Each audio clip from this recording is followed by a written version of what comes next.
Halo Sobin, Sobat Bina Esa edisi channel. Assalamualaikum warahmatullahi wabarakatuh. Pada Bina Esa for Life Excellence kali ini kita akan membahas mengenai cemerlang dengan ilmu serta hikmah. Ilmu paling tinggi. Dalam Ihya Ulumuddin bab uraian keajaiban hati, Imam Ghazali berkata, hati memerlukan ilmu dan hikmah agar dengannya nafsu dan amarah dapat dikekang dalam melaksanakan hal-hal yang bermanfaat. Ilmu yang paling mulia adalah ilmu tentang Allah serta keagungannya. Pada tahap awal, ilmu ini diperoleh dengan usaha dan kesungguhan sampai seseorang mengenal sifat-sifat yang wajib, mustahil serta harus bagi Allah. Pada tahapan yang paling tinggi, ilmu dan keyakinan terhadap Allah dihasilkan dari penglihatan mata hati yang dikaruniakan Allah. Mereka yang tidak mengenal Allah akan mewarisi penyakit sombong dan takabur yang membinasakan. Contoh beberapanya Allah kisahkan dalam beberapa surat, diantaranya ada Quran surat Al-Baqarah ayat 258, Quran surat Az-Zuhruf ayat 51, dan juga Quran surat Al-Qasas ayat 78. Dan mereka yang benar-benar mengenal Allah senantiasa tunduk mengabdikan diri kepadanya, baik waktu susah maupun senang. Contohnya ada beberapa ayat mengenai hal ini adalah di Quran surat An-Naml ayat 19, kemudian surah Yusuf ayat 101.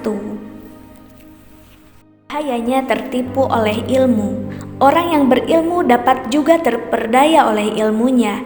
Imam Ghazali berkata, di antara golongan yang terperdaya adalah ahli fikih yang menguasai ilmu ketaatan tetapi tidak mengamalkannya. Sebagian dari mereka menguasai ilmu sampai mereka mengenali mana hal yang maksiat tetapi tidak menjauhinya. Sebagian yang lain mengetahui pentingnya akhlak tetapi tidak menghiasi diri mereka dengan akhlak itu. Imam Tabrani dan Baihaqi meriwayatkan sabda Rasulullah SAW, manusia yang mendapatkan azab yang paling berat di saat kiamat nanti adalah orang yang tidak mendapatkan manfaat dari ilmunya. Na'udzubillahi min dzalik. Selanjutnya Imam Ghazali berkata, sebagian ahli ilmu mengamalkan apa yang mereka ketahui, tetapi tujuannya bukan untuk mencari keridhaan Allah, melainkan untuk mencari pengaruh serta nama. Sebagian yang lain merasa takjub atau kagum atas kelebihan yang mereka miliki. Mereka asyik menghiasi diri secara lahiriah sampai mengabaikan hal yang lebih penting, yaitu kebersihan batin serta hati. Mereka ini sebenarnya dajjal agama, bukan imam agama. Imam agama yang sebenarnya mengutamakan kepentingan akhirat dan tidak terperdaya dengan kenikmatan dunia. Golongan dajjal ini berpaling dari kehendak Allah dan menghadapkan dirinya pada kenikmatan dunia. Semua ini disebutkan dalam kitab Ihya Ulumuddin. Siapakah ulama? Menurut Kamus Dewan, ulama adalah orang yang ahli atau pakar dalam pengetahuan Islam. Banyak orang beranggapan bahwa golongan ulama adalah orang yang memiliki gelar master atau PhD dalam bidang tertentu. Ternyata Allah menggunakan cara penilaian yang berbeda. Dalam Quran surat Fatir ayat 28 Allah menjelaskan yang artinya hanya yang takut kepada Allah yang termasuk ulama.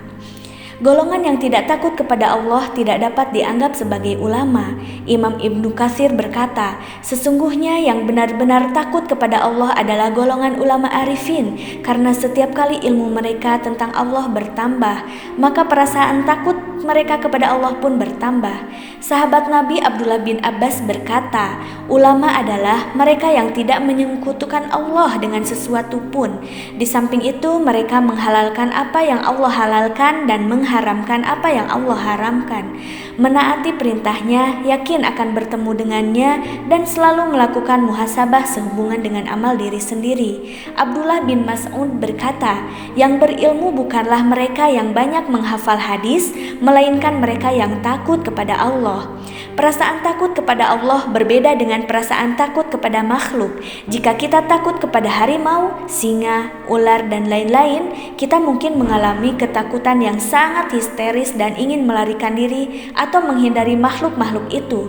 Hal ini tidak berlaku dalam konteks takut kepada Allah, karena perasaan takut kepada Allah justru mendorong kita untuk lebih mendekatkan diri kepadanya. Di samping itu, perasaan takut kepada Allah melahirkan sikap waro atau hati-hati, bijaksana, malu, waspada, dan halus budi dalam hidup. Imam Sa'id bin Jubair berkata, takut kepada Allah adalah satu benteng yang memisahkan kamu dari maksiat. Imam Hasan Basri berkata, orang yang alim adalah yang takut kepada Allah meskipun dia tidak melihat Allah dan dia menyukai apa yang disukai Allah. Inilah ciri-ciri yang ada pada diri ulama. Semoga bermanfaat.